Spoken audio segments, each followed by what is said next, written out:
Rocky siba numit aduni. Mairababu anirak suba oina hospital da purakpa numit adusu oiri. Mairabagi naktagi thorak laga doctor gi room dudan lakpani Liza. Akuppa wari khangla phauba Liza phamlibado hagotte. Mana famduna leibana doctor duso Liza ga mayokna na famlaga leiri. Asumna fana kuina leiraba matong Liza sordo amuktang hontharaga hairi. Itap tapna. Heart transplant tawrabuso upay leiraroidra. Doctor do masi haifet lenglaga mangda leiriba computer screen do Liza romda tapna leisilaglaga hairi. Masi yingbiyo. Lungs ti so ihaijabatani medication kharana irailai na faba ngamgani. Adubu heart sidi lokhatpa yadana choksinkhre. Heart ki tissue singse stem cells therapy piraba phawba upay leitaba ifivam da leire. Adu moinamak oxygen muscle sidi 40% hingbaga loina loinana pressure su leibana matam khasatang sangdo hanba ngambani. Loina loinana transplant tawgi harabaso asiba migi heart yaroi. Mayek sing na biyo. Doctor Masado Liza rom da pura leisilaklaga makha tarakle.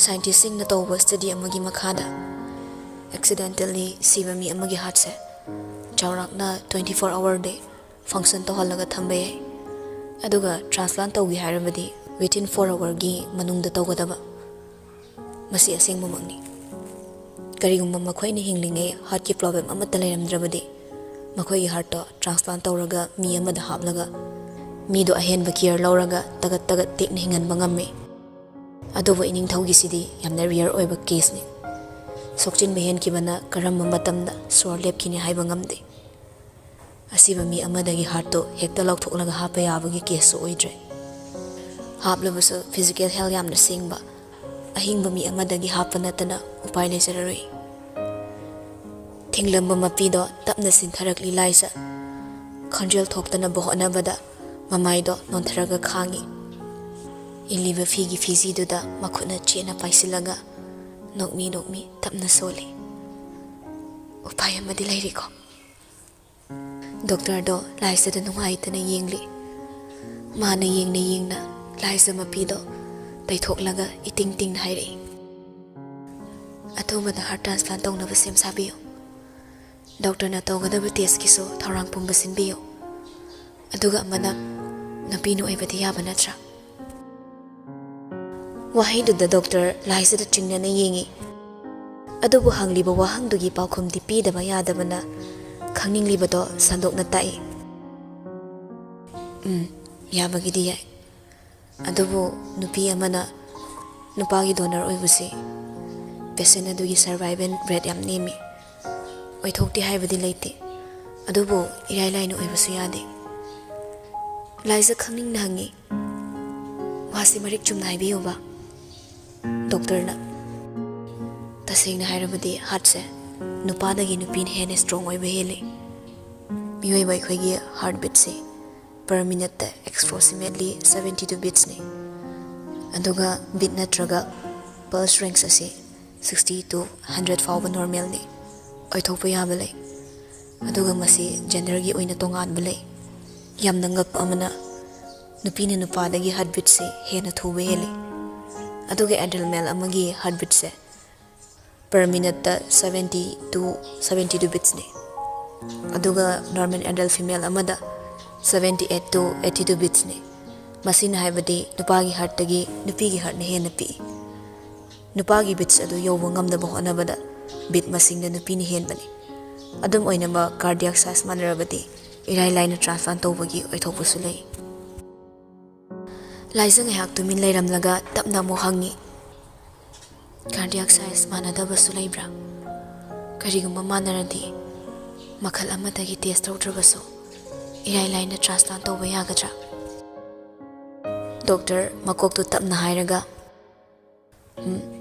cardiac size manaraga hekta yabasu yaroi aikoi miyoibagi cardiac size nupisu nupasu puberty hit tawkibaga maduda leble male female cardiac maong loina managani adubu size haiba ma khaidokani cardiac size manadраꯁꯨ donor ꯑꯣꯏꯒꯗꯧꯔꯤꯕꯗꯨꯅ physical health ki problem amata leitraba madu yam line transplant tawba yagani karigumba donor aduna nupi oirabadi nupi do yum pandriba haidi childbirth ki case lekhidriba nupi oiraba transplant do hena mai pakpagi percent wange maramdi nupi ayamba angang poklaba matung saurakpa sordi matam kharadi makhoi ki cardiac myocytes haibadi heart muscle cells si proliferate tawba irai laina hairaga increase tawba lepi maram sina childbirth ki case lekhidaba nupi amadana hena donor oibagi khudong chaba lei laisa wakhal do tamna tamding tharakle ingtharakpa wakhal aduga loinana tamna noklaga hairei yam nungai sari tawgadaba test khudimak sem sabiyo athobada loisenba pami doctor do laisa dangak ni yinglei haibirisibo laisa nokmi makhuttu table da thamlaga doctor I am healthy oiri blood group so O positive ni makhal amatagi anaba amagi case lesa khidri yamungi donor se ai oina basem sabiyo chana dabagi tawgadaba test khuding maki thorang loibiro wadu tabada doctor do khangpre khangle irenjana phamba faw ngamlaktraduna phuk hawalaga laisa yinglei magi matauda laisa so hawalaga ta hairi kupna khalaba matungda hairakpani aigi oisabana doctor gi akibaduna lebak si manghanba yaroi somsu khangbiyo migi makha ponduna leiba lebak ase yamung leitrabadi mikha ponba khwaidagi tonba lebak ama oigani masi aikhoi khaktagi wa oisi surgery loidir phawba aikhoi gi irakta thamsi pakhatpagi mathakta hina pakhale doctor do laisada yinglaga ta pakhatna ije phanama oiduna so masida engamjaroi risk yamna wangi wafam se ngonda haibigano laisa tapna risk khudingmak aina logani will khudingmak aigi fingerprint signature thamlamgani wahaidu haina laisa khonjan niklakle khanglamba chaina do fongdoraklabada makhut ani do lonaraga tapna makha tarakle doctor ai khurum tu nai sari pumna mak ai mayok na sake ai bohalaga yam bung bukan biyo mahin da baya da bane ma bukan biyo doctor wahai do haina laisa makha da fam tharak laga o khong na kaple man hairi bado yarabasu yadrabasu doctor dudi adumak maisa langlani adum oinamak mairaba leitrabada pumna makna oihaugadabado khallaga mamitu chejet usilaga wabasur amaga loinana makokto tapna nomlei numit adugi ahingdagi hauraga nongalakpagi ahing adu fawba tawba yaba test tawri laibok mabu fai haigadoribra natragana mabu fatte haigadoribra khudingmak loina chanaramli laisana haibago problem amatta leiramdabana mairabagi khudaki oiba surgery do sinkre ahing athengbada laisa doctor gi manakta laktuna hangli ungduna famlamba doctor aduso tapna hawalaklanga mangda leiba report singdo laisa gi mangda thamladuna hairi you are mats wahaidu tabada penjana no I sanai bema thamoi da chaina wakhal da tingkhang adobo chimbal da dinokli thamoi pina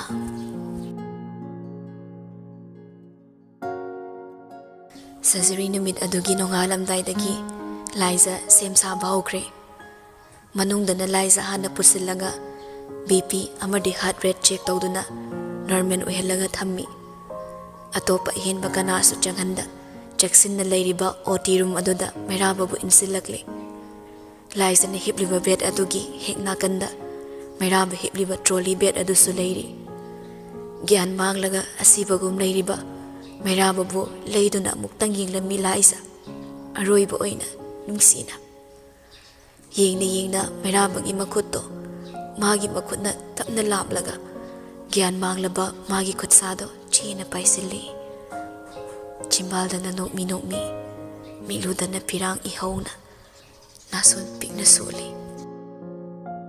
ꯄꯦꯟꯊꯣꯛꯂꯒꯦ ꯑꯩꯗꯤ ꯃꯤꯀꯨꯞ ꯑꯃꯒꯤ ꯅꯨꯡꯁꯤ ꯋꯥꯔꯤꯗꯨꯅ ꯃꯃꯣꯟ ꯅꯣꯛꯅ ꯆꯠꯄꯅꯤ ꯅꯪꯒꯤꯗꯃꯛ ꯈꯦꯟꯖꯕꯅꯤ ꯂꯩꯔꯥꯡ ꯑꯩꯅ ꯈꯣꯏꯗꯥꯖꯅ ꯆꯩꯅꯥ ꯅꯠꯇꯦ ꯃꯁꯤꯗꯤ ꯅꯨꯡꯁꯤ ꯈꯨꯗꯣꯜꯅꯤ ꯅꯐꯝꯗ ꯊꯦꯡꯅꯁꯤ ꯃꯊꯪꯒꯤ ꯃꯄꯣꯛꯇ ꯃꯄꯣꯛ ꯈꯨꯗꯤꯡ ꯄꯣꯛꯂꯛꯈꯤ ꯌꯥꯝꯕꯨꯡꯒꯤ ꯁꯤꯖ ꯑꯣꯏꯅ ꯑꯃꯨꯛꯇꯪꯒ ꯅꯨꯡꯁꯤꯅ ꯌꯦꯡꯂꯝꯃꯤ ꯑꯔꯣꯏꯕ ꯑꯣꯏꯅ ꯅꯣꯛꯂꯝꯃꯤ ꯃꯤꯠꯂꯨꯗ ꯏꯔꯥ ꯆꯦꯟꯗꯨꯅ ꯌꯦꯡꯅ ꯌꯦꯡꯅ ꯂꯥꯏꯖ ꯃꯃꯤꯠꯇꯣ ꯇꯞꯅ ꯎꯏꯊꯔꯛꯂꯤ ꯃꯥꯡꯗ ꯎꯔꯤꯕ ꯃꯩꯔꯥꯕꯒꯤ ꯁꯛꯇꯝ ꯇꯞꯅ ꯇꯞꯅ ꯃꯃꯤ ꯁꯥꯝꯂꯛꯂꯤ ꯆꯦꯅ ꯄꯥꯏꯔꯝꯕ ꯃꯩꯔꯥꯕꯒꯤ ꯈꯨꯗꯥꯡ ꯇꯞꯅ ꯇꯞꯅ ꯈꯣꯝꯊꯣꯔꯛꯇꯨꯅ ꯄꯨꯟꯁꯤꯒꯤ ꯑꯣꯏꯅ ꯈꯨꯠꯁꯥ ꯑꯅꯤ ꯃꯆꯣꯏ ꯃꯆꯣꯏ ꯇꯥꯈ꯭ꯔꯦ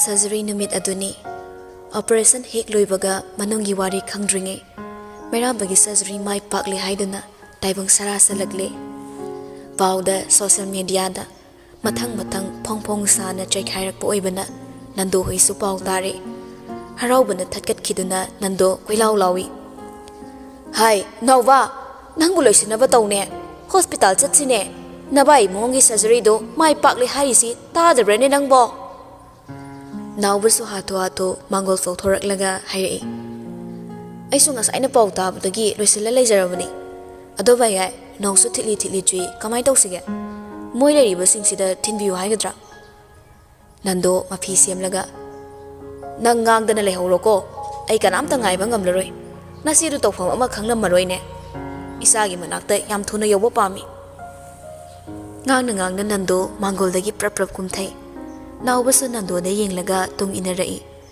ꯑꯗꯨꯕꯨ ꯒꯦꯠꯇ ꯒꯥꯔꯤ ꯌꯥꯝ ꯊꯨꯅ ꯈꯥꯝꯕꯒꯤ ꯃꯈꯣꯜꯗꯨꯗ ꯑꯅꯤꯗꯨ ꯆꯞ ꯂꯦꯞꯄꯤ ꯍꯥꯏꯅ ꯍꯥꯏꯅ ꯌꯦꯡꯅ ꯌꯦꯡꯅ ꯃꯈꯣꯏ ꯑꯃꯅꯤ ꯆꯪꯉꯛꯂꯒ ꯒꯦꯠꯇꯨ ꯍꯥꯡꯂꯔꯦ ꯏꯔꯥꯎ ꯂꯥꯎꯅ ꯍꯥꯡꯂꯤꯕ ꯒꯦꯠꯂꯣꯝꯗ ꯌꯦꯡꯕꯗ ꯃꯌꯦꯛ ꯁꯦꯡꯅ ꯎꯔꯛꯏ ꯃꯨꯁꯨꯛ ꯃꯨꯕ ꯔꯣꯌꯦꯜ ꯐ꯭ꯂꯦꯛ ꯊꯦꯠꯄ ꯒꯥꯔꯤ ꯑꯗꯨꯒꯤ ꯃꯅꯤꯡ ꯊꯪꯕ ꯁꯔꯨꯛꯇꯒꯤ ꯐꯤ ꯑꯉꯧꯕꯅ ꯀꯨꯞꯂꯕ ꯑꯁꯤꯕ ꯍꯛꯆꯥꯡ ꯑꯃ ꯄꯨꯊꯔꯛꯄꯗꯣ ꯀꯅꯥꯅꯣ ꯈꯪꯗ꯭ꯔꯕꯁꯨ ꯎꯕꯃꯛꯇꯗ ꯅꯟꯗꯣ ꯇꯨ ꯆꯨꯡꯈ꯭ꯔꯦ ꯒꯥꯔꯤꯗꯨꯒꯤ ꯑꯃꯈꯛꯇ ꯅꯠꯇꯦ ꯑꯗꯨꯛꯀꯤ ꯃꯇꯤꯛ ꯌꯥꯝꯂꯤ ꯐꯤꯃꯨ ꯁꯦꯠꯄ ꯔꯣꯌꯦꯜ ꯒꯥꯔꯗꯁꯤꯡ ꯑꯗꯣ ꯃꯊꯪ ꯃꯊꯪ ꯄꯨꯜꯂꯞ ꯑꯣꯏꯅ ꯆꯪꯁꯤꯜꯂꯛꯂꯤ ꯑꯁꯤꯕ ꯍꯛꯆꯥꯡ ꯑꯗꯨꯁꯨ ꯁꯨꯃꯥꯡ ꯐꯥꯎꯕ ꯄꯨꯁꯤꯜꯂꯛꯇꯨꯅ ꯊꯝꯂꯔꯦ ꯒꯥꯔꯗ ꯑꯃ ꯂꯥꯛꯂꯒ ꯂꯦꯞꯇꯨꯅ ꯂꯩꯔꯤꯕ ꯅꯟꯗꯣꯗ ꯆꯦ ꯑꯃ ꯄꯤꯔꯛꯏ ꯏꯉꯛ ꯉꯛꯅ ꯂꯦꯞꯂꯝꯕ ꯅꯟꯗꯣ ꯆꯦꯗꯨ ꯇꯥꯞ ꯂꯧꯔꯒ ꯏꯕꯗꯨ ꯌꯦꯡꯉꯤ ꯑꯗꯨꯕꯨ ꯋꯥꯔꯣꯜꯁꯤꯡ ꯑꯗꯨ ꯄꯥꯅ ꯄꯥꯅ ꯅꯟꯗꯣ ꯁꯣꯔ ꯐꯨꯏꯅ ꯍꯣꯜꯂꯛꯂꯦ ꯆꯦ ꯑꯗꯨꯒꯤ ꯋꯥꯔꯣꯜꯁꯤꯡ ꯑꯗꯣ ꯄꯥꯕ ꯂꯣꯏꯁꯤꯟꯗ ꯂꯥꯛꯇꯅ ꯂꯪꯊꯣꯛꯂꯝꯂꯒ ꯃꯁꯥꯒꯤ ꯅꯥꯛꯇ ꯄ꯭ꯔꯞ ꯄ꯭ꯔꯞ ꯆꯦꯟꯁꯤꯜꯂꯛꯏ ꯊꯤꯟꯊꯕ ꯇꯧꯗ ꯀꯨꯞꯂꯤꯕ ꯐꯤ ꯑꯗꯨ ꯆꯤꯡꯊꯣꯛꯂꯒ ꯃꯥꯏꯊꯣꯡꯗꯨ ꯌꯦꯡꯅꯕ ꯍꯣꯠꯅꯩ ꯑꯗꯨꯕꯨ ꯎꯔꯤꯕ ꯁꯛꯇꯝꯗꯨ ꯎꯕꯗ ꯅꯟꯗꯣ ꯀꯣꯛꯊꯛꯇ ꯕ꯭ꯔꯖꯦꯜ ꯏꯁꯤꯡ ꯇꯥꯕꯒꯨꯝꯂꯦ ꯊꯥ ꯊꯥ ꯆꯪꯂꯛꯂꯒ ꯃꯁꯥꯒꯤ ꯊꯋꯥꯏ ꯌꯥꯎꯗ꯭ꯔꯕ ꯍꯛꯆꯥꯡꯗꯣ ꯀꯣꯟꯈꯠꯂꯤ ꯄꯥꯈꯠꯅ ꯀꯧꯏ ꯀꯛꯉꯥꯎꯅꯔꯗꯨꯅ ꯏꯄꯥꯒꯤ ꯁꯅꯥ ꯀꯔꯤꯅꯣ ꯅꯪꯅ ꯇꯧꯔꯛꯂꯤꯕ ꯃꯇꯧꯁꯤꯕꯣ ꯏꯄꯥꯗꯤ ꯃꯥꯡꯂꯦꯗꯅ ꯁꯦ ꯃꯤꯠ ꯄꯥꯡꯉꯣ ꯅꯪ ꯏꯄꯥꯅ ꯀꯧꯕꯁꯦ ꯇꯥꯗ꯭ꯔꯕ꯭ꯔꯣ ꯃꯤꯠ ꯄꯥꯡꯉꯣ ꯁꯅꯥ ꯏꯄꯥꯒꯤ ꯁꯅꯥ ꯅꯪ ꯑꯩꯅ ꯀꯧꯔꯤꯕꯁꯦ ꯑꯃꯨꯛꯇꯗꯤ ꯈꯨꯝꯃꯨ ꯀꯩꯗꯧꯒꯦ ꯂꯩꯔꯤꯕ ꯃꯌꯥꯝꯗꯣ ꯂꯣꯏꯅ ꯀꯞꯂꯦ ꯑꯇꯦꯟꯕ ꯃꯤꯀꯨꯞ ꯈꯔꯗꯨꯗ ꯑꯣꯏꯔꯛꯂꯤꯕ ꯃꯇꯧ ꯑꯗꯣ ꯅꯥꯎꯕꯁꯨ ꯈꯨꯔꯨ ꯈꯨꯗꯛ ꯀꯨꯟꯊꯗꯨꯅ ꯃꯆꯦꯕꯨ ꯌꯦꯡꯂꯒ ꯀꯞꯈ꯭ꯔꯦ ꯍꯥꯏꯅ ꯍꯥꯏꯅ ꯅꯟꯗꯣ ꯃꯆꯥꯕꯨ ꯑꯃꯨꯛ ꯃꯊꯥꯗꯒꯤ ꯂꯧꯊꯣꯛꯂꯒ ꯇꯦꯡꯊꯥꯔꯤ ꯅꯪꯅ ꯃꯕꯦꯝ ꯑꯣꯏꯒꯅꯤ ꯍꯥꯏꯕꯗꯨꯕꯨ ꯃꯁꯤꯔꯣ ꯏꯄꯥꯗꯤ ꯃꯥꯡꯂꯦ ꯏꯆꯥꯇꯣꯝꯕꯤ ꯃꯕꯦꯝ ꯑꯣꯏꯒꯅꯤ ꯍꯥꯏꯔꯒ ꯃꯃꯣꯟ ꯅꯣꯛꯅ ꯈꯣꯡ ꯊꯥꯗꯣꯛꯈꯤꯕ ꯏꯆꯥꯅ ꯀꯔꯤꯒꯤꯅꯣ ꯉꯁꯤ ꯑꯁꯤꯕ ꯍꯛꯆꯥꯡ ꯑꯣꯏꯅ ꯍꯜꯂꯛꯂꯤꯕ ꯏꯄꯥꯅ ꯀꯧꯕꯁꯤ ꯇꯥꯔꯕꯗꯤ ꯑꯃꯨꯛꯇꯗꯤ ꯈꯨꯝꯃꯨꯅꯦ ꯁꯅꯥ ꯏꯄꯥꯕꯨ ꯀꯔꯤ ꯑꯣꯏꯌꯨ ꯍꯥꯏꯕꯅꯣ ꯅꯪꯕꯨ ꯃꯕꯦꯝ ꯑꯣꯏꯒꯅꯤ ꯍꯥꯏꯔꯒ ꯍꯔꯥꯎ ꯍꯔꯥꯎ ꯆꯠꯈꯤꯕ ꯅꯠꯇ꯭ꯔꯅꯦ ꯅꯪꯒꯤ ꯑꯔꯣꯏꯕ ꯍꯥꯏꯕꯗꯨꯕꯨ ꯃꯁꯤꯔꯣ ꯀꯔꯤꯒꯤꯅꯣ ꯅꯪꯅ ꯅꯤꯡꯉꯥꯏꯗꯅ ꯇꯨꯝꯂꯤꯕ ꯏꯄꯥꯅ ꯀꯧꯕꯁꯤ ꯑꯃꯨꯛꯇꯗꯤ ꯈꯨꯝꯂꯛꯈꯣꯅꯦ ꯏꯄꯥꯒꯤ ꯁꯅꯥ ꯇꯦꯡꯊꯥꯔꯕꯁꯨ ꯈꯨꯝꯃꯛꯇ꯭ꯔꯦ ꯀꯧꯔꯕꯁꯨ ꯇꯥꯈꯤꯗ꯭ꯔꯦ ꯊꯋꯥꯏ ꯌꯥꯎꯗ꯭ꯔꯕ ꯍꯛꯆꯥꯡꯅꯤ ꯉꯧꯔꯣꯛ ꯉꯧꯕ ꯅꯤꯡꯊꯤꯖꯕ ꯑꯁꯤꯕꯒꯤ ꯃꯥꯏꯊꯣꯡ ꯑꯗꯨꯗ ꯑꯇꯤꯌꯥꯗꯒꯤ ꯈꯤꯛꯂꯛꯄ ꯅꯣꯡꯂꯤꯛꯁꯤꯡꯅ ꯇꯒꯨꯞ ꯇꯒꯨꯞ ꯇꯥꯁꯤꯟꯗꯨꯅ ꯃꯥꯏꯊꯣꯡꯒꯤ ꯂꯩꯇꯦꯡ ꯑꯣꯏꯈ꯭ꯔꯦ ꯂꯥꯏꯖꯅ ꯄꯥꯝꯂꯝꯕꯒꯤ ꯃꯇꯨꯡ ꯏꯟꯅ ꯃꯊꯧ ꯃꯉꯝ ꯄꯨꯝꯅꯃꯛ ꯃꯣꯏꯔꯥꯡꯗ ꯄꯥꯡꯊꯣꯛꯏ ꯃꯩꯔꯥꯕꯅ ꯄꯥꯟꯈꯤꯕ ꯃꯇꯝ ꯑꯗꯨꯒꯤ ꯅꯤꯡꯊꯧꯔꯣꯜꯗ ꯁꯅꯥ ꯀꯣꯅꯨꯡꯒꯤ ꯃꯤꯑꯣꯏ ꯑꯃꯒꯤ ꯑꯁꯤꯕ ꯍꯛꯆꯥꯡ ꯑꯍꯤꯡ ꯑꯃ ꯂꯥꯟꯕ ꯌꯥꯗꯦ ꯍꯥꯏꯕ ꯑꯀꯟꯕ ꯆꯠꯅꯕꯤ ꯂꯩꯈꯤꯕꯅ ꯅꯨꯃꯤꯠꯇꯨꯃꯛꯇꯗ ꯃꯊꯧ ꯃꯉꯝ ꯄꯨꯝꯅꯃꯛ ꯂꯣꯏꯁꯤꯟꯈ꯭ꯔꯦ꯫ ꯄꯨꯝꯅꯃꯛ ꯂꯣꯏꯔꯗꯨꯅ ꯌꯨꯝꯗ ꯀꯥꯔꯛꯂ ꯐꯥꯎꯕ ꯅꯟꯗꯣ ꯏꯃꯨꯡꯗ ꯆꯪꯗꯦ꯫ ꯑꯆꯣꯠꯄ ꯃꯐꯤꯗꯨꯁꯨ ꯍꯣꯡꯗ ꯆꯨꯔꯤ ꯇꯥꯐꯝꯗꯨꯗ ꯐꯝꯊꯔꯒ ꯎꯪꯂꯒ ꯇꯨꯃꯤꯟ ꯐꯝꯂꯒ ꯂꯩꯈ꯭ꯔꯦ꯫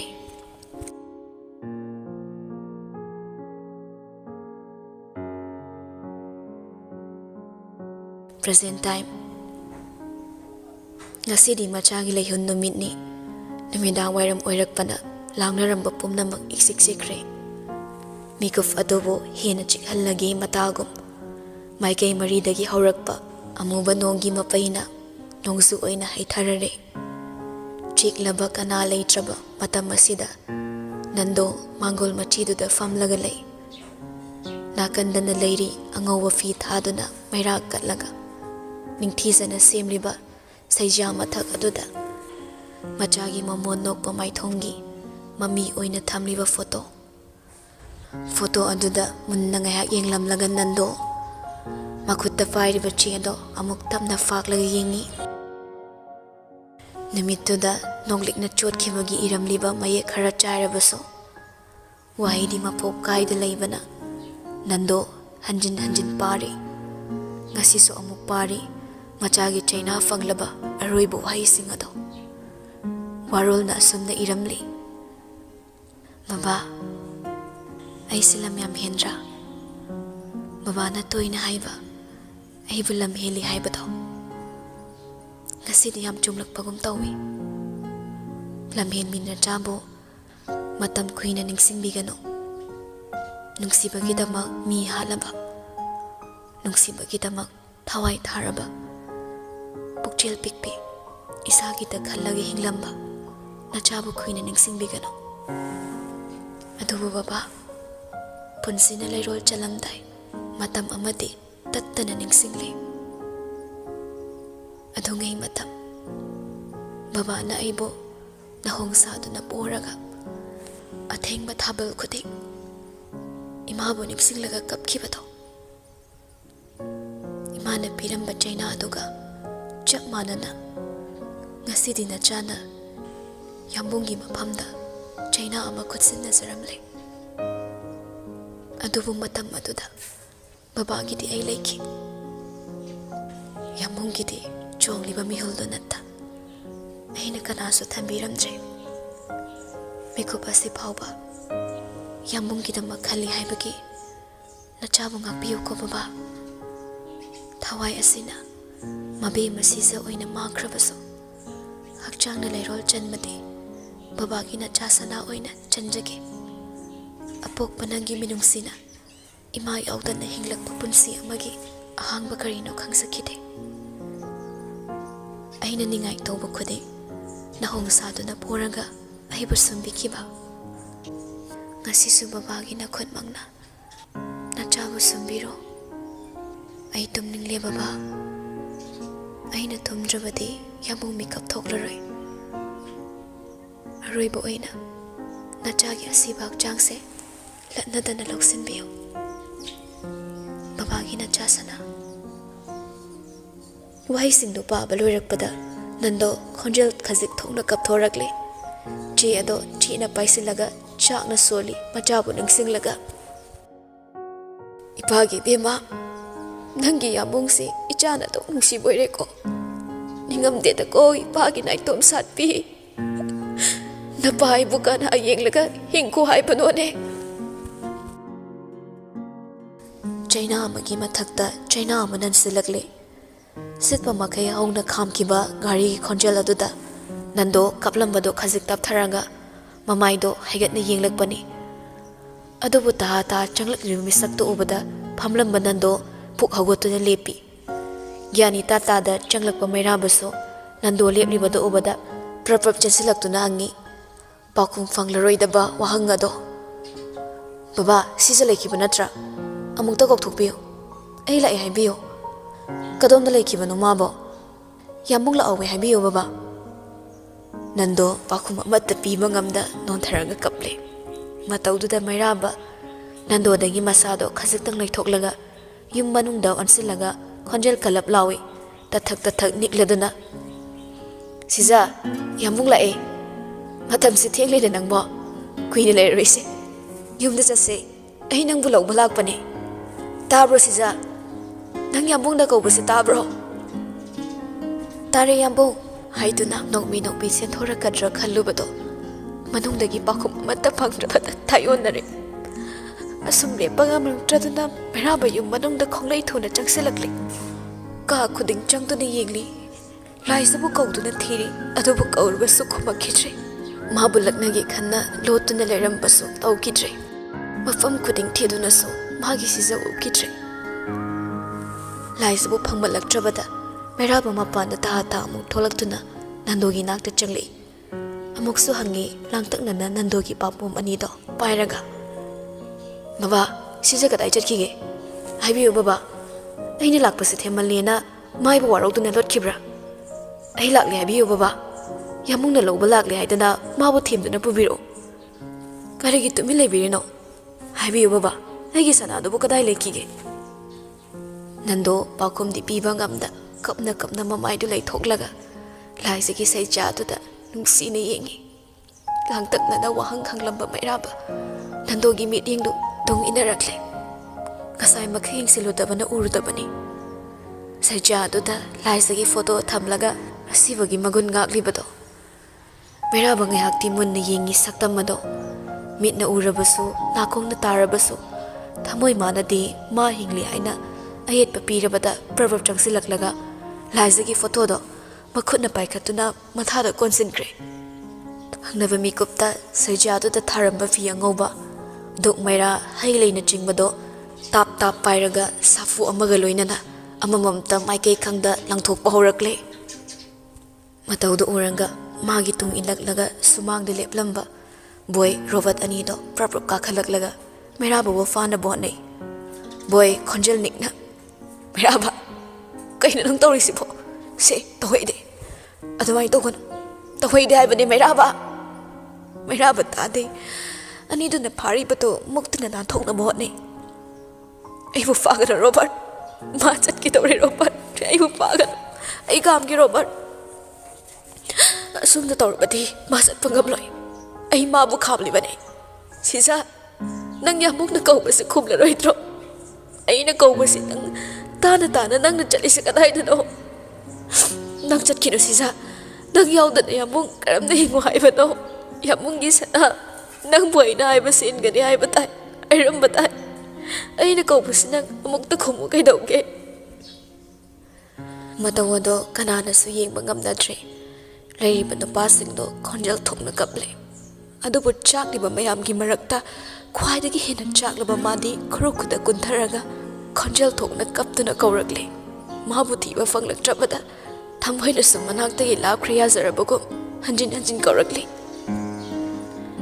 yambung lakle Shija yumda chatsi yambung nangbu lawba lakliye aina thengni lai haina nang yamung warabro ai lakle Shija yambung lakle yumda chatse aina ngasi so ai nang bu khurumge se yambung nangwada khurumduna aisage yumda chatlase Shija harau yambung haiduna nang bu imangda lepa kai dauge ai nang bu khurumge nang bu yumda puna ba ngasi so nangi na khong soklaga ai khurumge sana yum chase nang leita ba mafamda ai thanda chatpa ngamloi yambung gi sana toibi yumda chatlase ai bane Wahai singdo haina meraba laizagi Shija tharamba mafamduda makokto leibak thengna nontharaga hanjin kauduna kaple mikup khara adumna leiramlaga masadu tapna mung non khallaga mathada chena kholiba laizagi photo do makhutna tapna nalaga khonjel ning soli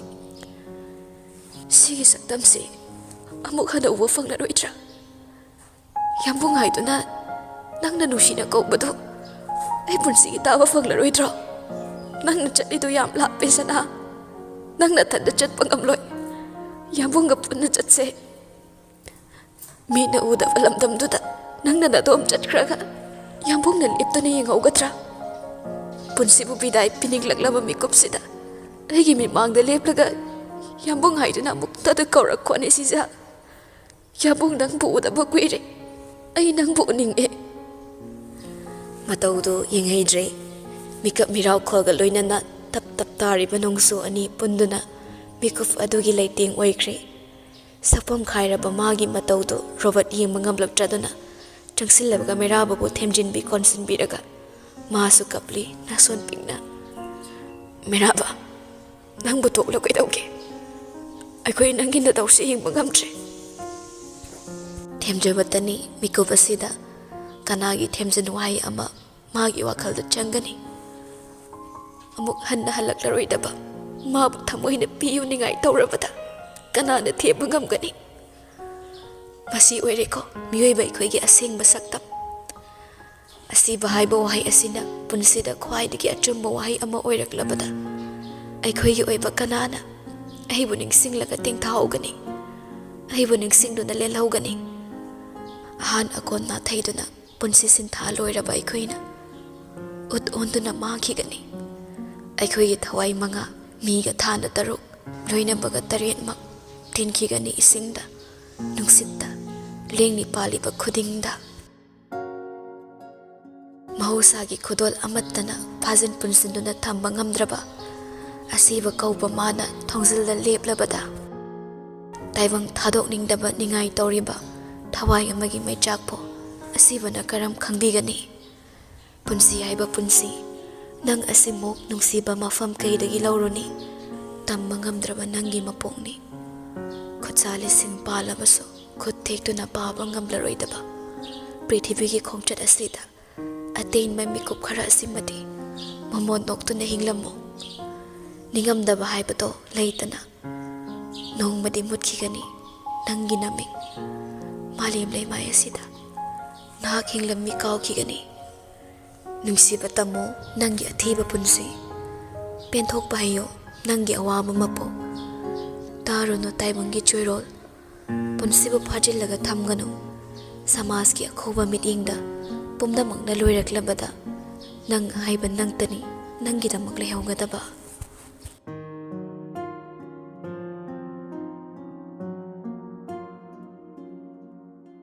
Konungi mafam kuding grohol lakraba thazagum imam mamle maikei khudingmak mabemba leitabagi nungaitaba fongdokpa oina konungi arang arak pomba uhankidre. Sana macha makhoida natana konungda leiba mi pomdamak angau fizol setlaga chara namata charaga laisagidamak awaba fongdokli. Ahingi matamni achikpa thongnawda marik marik phaksilaklaba nonggi nonglikna sur amagi tanthagom itap tapna thong thillari. Imam mamlaba konunggi akoibada maning tamli nongsu puba malangbana kanagi mapau purakpagum paliba thongnaw sing adugi leiting oriba angauba curtain sing aduna nak yar haidoktuna saudabi kanagi changsapam pibagum tauri. Ngasi mayamna themlaga konungda purakpani ka aduda hek changlakpadagi thonglon silaga leikibadagi kanasu manakta changan khidrabani. Magi taibang amada leikiduna haujikso kagi akoibado tapna tapna chattuna leiri. Makutta kolom ama pairaga chebang khara chaithoklaga phamlamgadawbagum meraba laisana hek hek phamlamba magi table duda changsilaga yengi leiramdre ngasidi. Nahan makai oirabadi kagi mafam ama hektada mamonok laga leiramgani adubu ngasidi ihang hangle meraba akoibada mabu raktrabada tapna tapna thorakle terrace oiriba ihang hanglaba saruk adomda putharakliba nongling ado masada phawdabagum chap leplaga yengli leiramgadra khale ngasisu mahusagum malika pambi makhongda layaw khongnembigi leikhong somduna koina muktang yenglamlaga meraba nongsulakta ihorakliba pirang aduga loinana khonjal ningna solei. Sida sulai tine masibo asuk thengla fawba ai nakta lakdaba nahan makhaide aina makeup thorakpada inakta hek famlambani. Khonjal thokna kapkhidre pangal thongna pumna makoirambi mabu udrabada hena sontharakle khongkap khara kakhatlaga ahangma malangda amuktang koina yenglaga itap tapthana mabu kawi. Shija, nangbu kadaida leige? Nong asi kanmanbana konong yorakpa ngamdrabra? Yambung nangbu lawba laki, nangbu kadaida leige? Achikpa ahingi kallaba nongju asida kana leitabakum nadomda thandala magnaramgadra khalubada yambung leifam khangdre. Inglaba nongju asida nangbu karam khanglige? Aigi oiba kanana taibang wangma lankibada tengthabagi aroiba chekhei leitabani. Ahangma malang adudaso mabu uba fanglaktrabada adumna ngayak leplamlaga ningsar sor tattan hondoklamlaga manungda tapna changagli. Famlari amu mausa laisana hikik famlamba sofaduda masado ngatharaga makhong nama tingthoklaga amana konsil laimaida famlaga lei. Makut namana konsiliba khuru aduda thamlaga namana magi hek nakanda chairaga leiba chewangsing aduda tapna tapna nali. Mani magidama irambani laisana hainingba wahai kaya chimbalan mangamkidabana punsi konaba wahai kaya do iduna thamlambani magidama. Yengna mairaba chena ama paikhatlaga yengi ahanba sayo aduda mahusagam nungsina kaurammi. Makhoy yambong uba magtada mairaba mamondoglei pina thumatlaba misna anina makhagi mayeksingduda tamna tamna yengtharaklei. Ai ngasidi wa mayam ama haige yambong nang taw ko yambong nang soidana tawba ai nari se tabro yambong ai na kari se tabro mi. Mairaba khonjel nikna khomjai manakta nakna leirabagum taini Shija yambong tarine haina aina mathang tapna yenglei ipom naiba mayek aduda makhagi marulda iramli. Aise hoisaba yam thiko isagi ta khanbi hoisaba ta yamna thibi oiramle. Mairaba yam wahana noglaga soli nangna tawrumisibu hoisaba thibani hairibra? Hoisaba thibini haizau adubu yambo nang yaudana hingba punsi amagi chaina ai khangma ngamloi.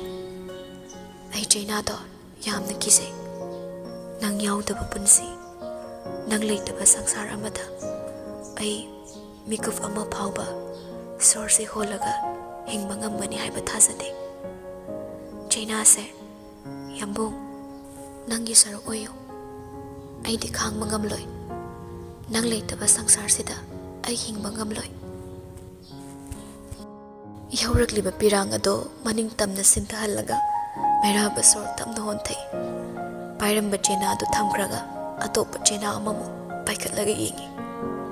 Irammi ngasiso magi choirol mangkhrabani isaigi sur anauba sahek tamlaroi pamjaba nakta yamngamkhidre choisainakre ofun lakta nongdol thakta yengduna minok amadi tamlao mikupta ngalake thawan meira tamlake aiso ningba kaibagi minok ama mikup kharagi matamda nangi thamoi laikolda leisa tamkhibadi pendaba haibado leitedo. Aigi aningba wahaina chimbal wang malandringi yambungi chimbaldagi hoi haiba wahaina aibu ngaituna leiramba.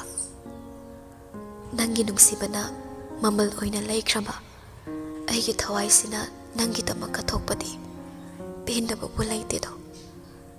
Adubu aidi chaina oige nakphamda chaina khakta pige aibu ningsingano hairoi aibu kaubigano haisage.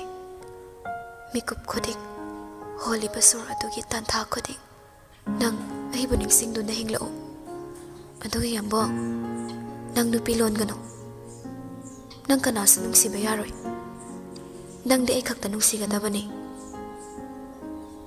Roiba wahai paringduda mairaba yam ingna nogli haibatani maithongdudi pirangna maning tamli. ꯑꯗꯨꯕꯨ ꯆꯤꯝꯕꯥꯜ ꯃꯥꯗꯤ ꯃꯥꯒꯤꯗꯃꯛ ꯃꯤꯅꯣꯛ ꯑꯃ ꯇꯝꯗꯨꯅ ꯈꯨꯝꯂꯤ, ꯅꯨꯡꯁꯤꯕ ꯄꯨꯝꯕꯗꯤ ꯅꯪꯅ ꯄꯨꯗꯨꯅ ꯆꯠꯈ꯭ꯔꯒ ꯑꯩꯅ ꯀꯅꯥ ꯑꯃꯨꯛ ꯅꯨꯡꯁꯤꯗꯨꯅ ꯍꯤꯡꯍꯧꯒꯅꯤ? ꯃꯈꯥ ꯇꯥꯕ ꯋꯥꯔꯣꯜꯗ ꯄꯨꯟꯁꯤ ꯀꯣꯟꯅꯕ ꯋꯥꯍꯩ ꯀꯌꯥ ꯑꯁꯤꯅ ꯅꯅꯥꯛꯇ ꯂꯩꯔꯤ ꯈꯟꯕꯤꯌꯨ. ꯍꯥꯏꯅꯤꯡꯕ ꯋꯥꯍꯩꯗꯤ ꯆꯥꯝꯃꯅꯤ, ꯇꯝꯅꯤꯡꯕ ꯏꯄꯥꯎꯅ ꯂꯤꯁꯤꯡꯅꯤ. ꯀꯨꯝꯂꯣꯟ ꯈꯨꯗꯤꯡ ꯇꯝꯂꯛꯈꯤ, ꯋꯥꯍꯩꯒꯤ ꯄꯔꯤꯡ ꯑꯣꯏꯅ ꯂꯥꯛꯈꯤ. ꯑꯩꯅ ꯅꯪꯕꯨ ꯅꯨꯡꯁꯤꯕ, ꯅꯪꯅ ꯑꯩꯕꯨ ꯅꯨꯡꯁꯤꯕ. ꯅꯪ ꯑꯩꯒꯤ ꯅꯨꯡꯁꯤꯕꯗꯤ ꯀꯠꯊꯣꯛꯄ ꯍꯥꯏꯕꯗꯨꯅ ꯅꯨꯡꯁꯤ ꯋꯥꯔꯤ ꯑꯣꯏꯕꯅꯤ. ꯃꯤꯅꯣꯛ ꯑꯃꯒꯤ ꯃꯔꯨꯝꯗ ꯌꯥꯝꯕꯨꯡꯅ ꯑꯩꯒꯤꯗꯃꯛ ꯄꯨꯝꯅꯃꯛ ꯀꯠꯊꯣꯛꯂꯤ. ꯑꯗꯨꯒ ꯑꯩꯁꯨ ꯌꯥꯝꯕꯨꯡꯒꯤꯗꯃꯛ ꯊꯋꯥꯏ ꯑꯁꯤ ꯀꯠꯆꯔꯤ. ꯑꯍꯥꯡꯕ ꯃꯇꯦꯛ ꯑꯃ ꯊꯝꯂꯝꯂꯒ ꯃꯈꯥ ꯇꯥꯅ ꯑꯃꯨꯛ ꯏꯔꯝꯂꯤ. ꯈꯟꯒꯅꯨꯀꯣ ꯇꯥꯏꯕꯪ ꯅꯈꯣꯏꯁꯨ, ꯑꯁꯦꯡꯕ ꯅꯨꯡꯁꯤꯕ ꯍꯥꯏꯕꯗꯨꯗꯤ ꯀꯠꯊꯣꯛꯄꯒꯤ ꯂꯣꯏꯕ ꯅꯥꯏꯗꯕꯅꯤ. ꯅꯨꯡꯁꯤꯕꯒꯤ ꯄꯦꯟꯕ ꯂꯩꯇꯕꯅꯤ. ꯊꯋꯥꯏ ꯑꯁꯤ ꯀꯠꯂꯕꯁꯨ ꯑꯩꯒꯤ ꯊꯃꯣꯏꯅ ꯄꯦꯟꯗ꯭ꯔꯤ. ꯑꯩꯅ ꯌꯥꯝꯕꯨꯡꯕꯨ ꯅꯨꯡꯁꯤꯕꯒꯤ ꯑꯄꯦꯟꯕ ꯍꯥꯏꯕꯗꯨ ꯂꯩꯇꯦ. ꯌꯥꯝꯕꯨꯡ, ꯑꯩ ꯅꯪꯕꯨ ꯑꯃꯨꯛꯇꯪ ꯄꯦꯟꯅ ꯅꯨꯡꯁꯤꯖꯒꯦ. ꯃꯤꯀꯨꯞ ꯑꯁꯤ ꯐꯥꯎꯕ ꯑꯩꯒꯤ ꯑꯄꯦꯟꯕ ꯂꯩꯇꯦ. ꯊꯋꯥꯏ ꯑꯁꯤꯅ ꯅꯪꯒꯤꯗꯃꯛ ꯀꯠꯊꯣꯛꯂꯕꯁꯨ ꯑꯩ ꯄꯦꯟꯗ꯭ꯔꯤꯌꯦ ꯌꯥꯝꯕꯨꯡ. ꯅꯪꯕꯨ ꯅꯨꯡꯁꯤꯕꯁꯦ ꯑꯩ ꯄꯦꯟꯗ꯭ꯔꯤꯌꯦ. ꯃꯩꯔꯥꯕ ꯃꯈꯥ ꯄꯥꯊꯕ ꯉꯝꯗ ꯆꯦꯗꯨ ꯃꯈꯨꯠꯅ ꯆꯦꯠꯅ ꯄꯥꯏꯁꯤꯜꯂꯒ ꯐꯥꯖꯤꯟꯗꯨꯅ ꯊꯝꯂꯝꯕ ꯈꯣꯟꯖꯦꯜꯗꯣ ꯃꯈꯣꯜ ꯊꯣꯛꯅ ꯀꯞꯂꯛꯂꯦ. ꯌꯥꯝꯕꯨꯡ ꯂꯥꯜꯂꯦ ꯁꯤꯖꯥ, ꯅꯪꯒꯤ ꯄꯨꯟꯁꯤꯗ ꯂꯥꯛꯂꯒ ꯅꯪꯒ ꯊꯦꯡꯅꯔꯨꯕ. ꯌꯥꯝꯕꯨꯡ ꯂꯥꯜꯂꯦ ꯁꯤꯖꯥ, ꯑꯗꯨꯝꯅ ꯇꯧꯒꯅꯤ ꯈꯪꯂꯝꯂꯕ ꯅꯪꯕꯨ ꯂꯥꯞꯅ ꯊꯝꯂꯝꯒꯅꯤꯌꯦ. ꯅꯪꯒꯤ ꯃꯥꯏꯀꯩꯗ ꯃꯤꯠꯁꯤꯅ ꯐꯥꯎꯕ ꯌꯦꯡꯂꯝꯂꯣꯏ. ꯏꯐꯝꯗ ꯅꯪꯅ ꯁꯤꯟꯅꯔꯝꯕꯗꯤ ꯈꯨꯗꯣꯜ ꯅꯠꯇꯦ ꯆꯩꯅꯥꯅꯤ. ꯆꯩꯅꯥꯁꯦ ꯈꯥꯡꯕ ꯋꯥꯔꯦ. ꯅꯪ ꯂꯥꯛꯑꯣ ꯁꯤꯖꯥ, ꯌꯥꯝꯕꯨꯡ ꯈꯥꯡꯕ ꯋꯥꯔꯦ. ꯑꯩꯕꯨ ꯆꯦꯠꯅ ꯀꯣꯟꯁꯤꯜꯂꯔꯣ. ꯄꯦꯟꯅ ꯀꯞꯂꯕꯁꯨ ꯑꯄꯦꯟꯕ ꯂꯩꯇꯦ. ꯁꯤꯟꯊꯔꯤꯕ ꯄꯤꯔꯥꯡ ꯑꯗꯨ ꯅꯠꯇꯅ ꯃꯥꯒꯤꯗꯃꯛ ꯀꯔꯤꯁꯨ ꯂꯩꯇ꯭ꯔꯦ. ꯈꯜꯂꯨꯕꯗ ꯍꯦꯟꯅ ꯍꯦꯟꯅ ꯀꯐꯟꯕꯅꯤ. ꯊꯋꯥꯏꯒꯤ ꯄꯥꯝꯃꯨꯕꯤ ꯃꯍꯥꯛꯅ ꯑꯔꯣꯏꯕ ꯑꯣꯏꯅ ꯇꯝꯂꯝꯕ ꯋꯥꯍꯩꯁꯤꯡ ꯑꯗꯨꯃꯗꯤ ꯆꯦꯠꯅ ꯀꯣꯟꯁꯤꯜꯂꯒꯦ ꯈꯟꯅ ꯍꯧꯔꯛꯂꯤꯕ ꯏꯍꯨꯜꯗꯨ ꯐꯥꯊꯔꯒ ꯑꯇꯣꯞꯄ ꯆꯦ ꯑꯃꯃꯨꯛ ꯄꯥꯏꯈꯠꯇꯨꯅ ꯌꯦꯡꯂꯤ. ꯃꯌꯦꯛ ꯌꯥꯝꯅ ꯏꯔꯝꯗꯦ. ꯆꯦꯅꯥ ꯑꯗꯨꯒꯤ ꯃꯌꯥꯏ ꯑꯣꯏꯔꯞ ꯖꯒꯥ ꯑꯗꯨ ꯈꯛꯇꯗ ꯏꯔꯝꯕꯅꯤ. ꯃꯌꯦꯛ ꯂꯥꯔꯕ ꯇꯔꯨ ꯇꯔꯨꯕ ꯑꯃꯨꯕ ꯃꯌꯦꯛꯅ. ꯆꯨꯔꯥꯅ ꯆꯦꯞꯂꯛꯄ, ꯃꯤꯆꯤꯅ ꯐꯜꯂꯞ, ꯌꯦꯡꯖꯩ ꯂꯣꯟꯅ, ꯈꯣꯏꯗꯥꯖꯩ ꯇꯞꯂꯞꯅ, ꯄꯤꯒꯨꯝ ꯏꯔꯤꯛꯄꯨ ꯑꯣꯏꯒꯦꯗꯣ, ꯊꯃꯣꯏꯒꯤꯅ ꯅꯣꯡꯍꯧ ꯃꯄꯩ, ꯋꯥꯈꯜꯒꯤꯅ ꯃꯅꯤ ꯄꯔꯤꯡ, ꯃꯤꯠꯂꯨꯒꯤ ꯅꯥꯄꯣꯝꯗ ꯅꯣꯡꯖꯨꯒꯤ ꯃꯥꯂꯪ ꯈꯣꯡꯗꯣꯏꯔꯛꯂꯕ. ꯑꯣꯏꯕꯤꯌꯨ ꯃꯥꯒꯤ ꯁꯈꯤ, ꯇꯝꯕꯤꯌꯨ ꯃꯉꯣꯟꯗ ꯔꯥꯙꯤꯀꯥ ꯃꯥꯅ ꯇꯝꯂꯝꯕ ꯈꯨꯗꯣꯜꯅꯤ. ꯂꯂꯤꯇꯥ ꯕꯤꯁꯥꯈꯥ ꯑꯩꯍꯥꯛꯁꯦ. ꯋꯥꯍꯩ ꯄꯔꯤꯡ ꯑꯗꯨꯒꯤ ꯈꯖꯤꯛꯇꯪ ꯆꯠꯊꯔꯒ ꯏꯔꯝꯃꯤ. ꯌꯥꯝꯕꯨꯡꯅ ꯇꯣꯏꯅ ꯍꯪꯕ ꯋꯥꯍꯪꯗꯨꯒꯤ ꯄꯥꯎꯈꯨꯝꯅꯤ. ꯂꯣꯏꯁꯤꯟꯈꯤꯗ꯭ꯔꯕ ꯆꯤꯔꯣꯜꯅꯤ. ꯅꯟꯗꯤ ꯃꯉꯣꯟꯗ ꯇꯝꯂꯝꯕ. ꯁꯤꯖ ꯁꯤꯖ ꯁꯣꯟꯗꯨꯅ ꯆꯤꯔꯣꯜ ꯇꯧꯔꯝꯕ ꯌꯥꯝꯕꯨꯡ, ꯑꯣꯏꯍꯧꯔꯦꯀꯣ ꯉꯁꯤꯗꯤ. ꯅꯪꯒꯤꯅ ꯖꯨꯛꯇꯤ, ꯑꯩꯒꯤꯅ ꯆꯣꯏꯔꯣꯜ. ꯃꯥꯂꯦꯝ ꯄ꯭ꯔꯤꯊꯤꯕꯤ ꯑꯁꯤꯕꯨ ꯈꯨꯕꯥꯝꯅꯨꯡꯗ ꯊꯝꯕꯒꯨꯝ, ꯃꯥꯒꯤ ꯑꯔꯨꯝꯕ ꯈꯥꯡꯕ ꯉꯝꯂꯛꯇ꯭ꯔꯕ ꯈꯨꯠꯁꯥꯒꯤ ꯃꯊꯧ ꯃꯥꯡꯈꯤꯕꯒꯨꯝ, ꯑꯔꯨꯝꯕ ꯌꯥꯎꯗꯅ ꯆꯦꯃꯥꯏ ꯑꯗꯣ ꯃꯈꯨꯠꯅ ꯄꯥꯏꯕ ꯉꯝꯂꯛꯇ꯭ꯔꯦ. ꯅꯣꯡꯊꯛꯇ ꯉꯥꯜꯂꯤꯕ ꯀꯣꯔꯧꯍꯟꯕ ꯃꯥꯕꯨ ꯄꯥꯏꯗꯨꯅ ꯁꯥꯟꯅꯕꯒꯨꯝ, ꯍꯛꯆꯥꯡ ꯀꯌꯥꯠ ꯈꯨꯗꯤꯡꯁꯨ ꯆꯥꯛꯊꯦꯛꯇꯨꯅ ꯀꯥꯍꯜꯂꯛꯂꯤ. ꯃꯈꯨꯠꯇ ꯄꯥꯏꯔꯝꯕ ꯑꯉꯧꯕ ꯆꯦꯕꯥꯡ ꯑꯗꯣ ꯂꯩꯃꯥꯏꯗ ꯇꯞꯅ ꯊꯥꯗꯈ꯭ꯔꯦ. ꯃꯀꯣꯛ ꯑꯗꯨꯅ ꯁꯣꯐꯥꯗꯨꯗ ꯇꯞꯅ ꯉꯥꯊꯔꯒ, ꯌꯦꯠ ꯊꯪꯕ ꯃꯈꯨꯠ ꯑꯗꯨꯅ ꯅꯨꯡꯁꯤꯕ ꯏꯁꯩꯒꯤ ꯁꯨꯔ ꯑꯃꯒꯨꯝ ꯇꯅꯤꯛ ꯇꯅꯤꯛ ꯇꯥꯟꯊꯥ ꯆꯥꯅ ꯃꯒꯨꯟ ꯂꯩꯅ ꯆꯣꯡꯂꯤꯕ ꯃꯤꯍꯨꯜ ꯑꯗꯨꯒꯤ ꯃꯐꯝ ꯑꯣꯏꯔꯤꯕ ꯊꯕꯥꯛ ꯑꯗꯨꯗ ꯄꯥꯏꯔꯒ ꯁꯣꯟꯊꯥꯡꯗꯨꯅ ꯁꯣꯜꯂꯛꯏ. ꯍꯤꯡꯅ ꯍꯤꯡꯅ ꯁꯤꯔꯕ ꯑꯩꯕꯨ ꯆꯣꯏꯔꯣꯜ ꯂꯣꯟꯗꯨꯅ ꯊꯦꯝꯂꯤꯕ꯭ꯔꯥ?